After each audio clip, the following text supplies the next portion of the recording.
కనీసం 100 మంది మీడియేటర్స్ ప్రతి జిల్లా వారు ఏం ఆలోచన చేశారంటే ఈ విధమైనటువంటి పరిస్థితిని దృష్టిలో పెట్టుకొని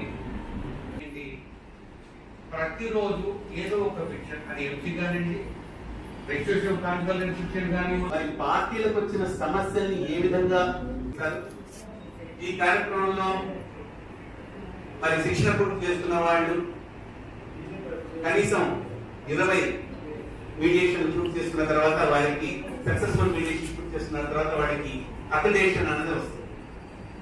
అదృష్టవశాత్తు మన జిల్లాలో ఉన్న మేము ముగ్గురం కూడా సుప్రీంకోర్టు అక్రిడేషన్ పొందిన మీడియేటర్లుగా తెలియజేస్తున్నాం.